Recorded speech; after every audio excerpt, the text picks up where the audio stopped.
దీనికి 80,000 కోట్ల రూపాయలు ఖర్చు అవుతాయి. పెద్ద కార్యక్రమం ఆలోచిస్తున్నాం.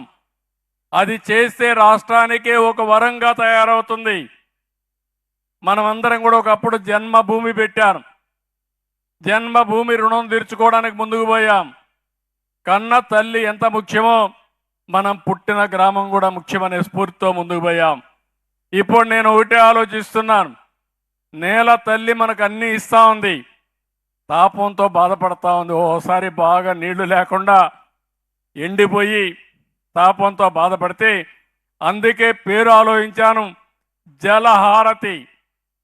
నేల తల్లికి, తెలుగు తల్లికి జలహారతి ద్వారా పెద్ద ఎత్తున ఈ కార్యక్రమాన్ని చేపట్టాలని శ్రీకారం చుట్టాం.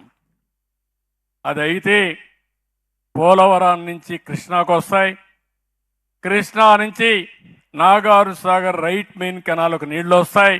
ఓఎస్ఎస్ ఫర్టిలిటీలో అమ్మ నాన్నలకి పర్సనలైజ్ ట్రీట్మెంట్ ఇచ్చారు. In the good hands of science. Mummy daddy అవ్వాలంటే ఓఎస్ఎస్ కి కాల్ చేయండి. అక్కడ బొల్లాపల్లి ఒక చెరువు రిజర్వాయర్ వస్తుంది. ప్రారంభంలో 150 టీఎంసీ నీళ్లు అక్కడ పెడతాం. నాగారు సాగర్లో నీళ్లుంటాయి, బొల్లాపల్లిలో నీళ్లుంటాయి. రైట్ మెయిన్ కెనాల్లో నీళ్లు లేకపోతే ఇక్కడి నుంచి తీసుకునే పరిస్థితి వస్తుంది. అక్కడి నుంచి నేరుగా వెలుగొండ పక్కనే నల్లమలై ఫారెస్ట్లో ఒక టనల్ తీసుకొని నేరుగా బనకచెర్లకు తీసుకెళ్తాం. 3 రీచర్లు.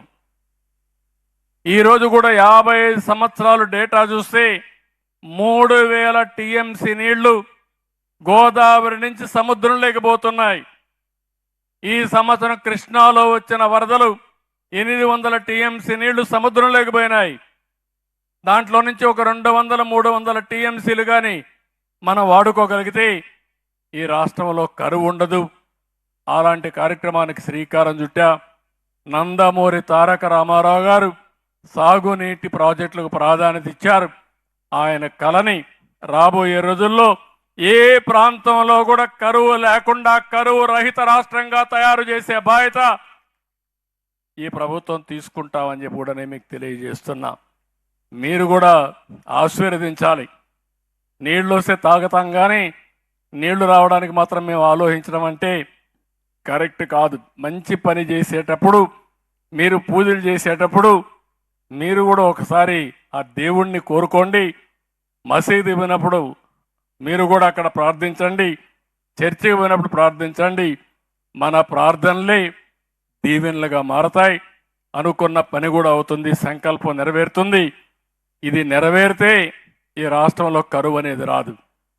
నా జీవితాశయం ఈ జలహారతి. ప్రతి ఒక్క ఎకరాకు నీళ్ళిచ్చి మీ రుణం తీర్చుకోవాలనేది నా ఆలోచన. అది చేస్తానని చెప్పి కూడా నేను మీకు తెలియజేస్తున్నా. ఇంకో పక్కన మీరు ఒకసారి చూస్తే గ్రామాల్లో, అన్ని గ్రామాల్లో పనులు ప్రారంభమైనాయి. ఒకప్పుడు సిమెంట్ రోడ్లు వేసాం, మళ్ళా సిమెంట్ రోడ్లన్నీ పూర్తి చేస్తున్నాం.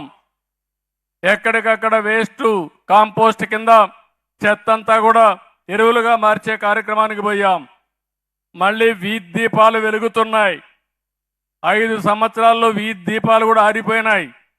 అవన్నీ కూడా మళ్ళీ చేసే పరిస్థితికి వచ్చాం. ఇంకో పక్క రాజధాని అమరావతికి 2245 కోట్ల రూపాయలతో కొత్త రైల్వే లైన్ వస్తూ ఉంది.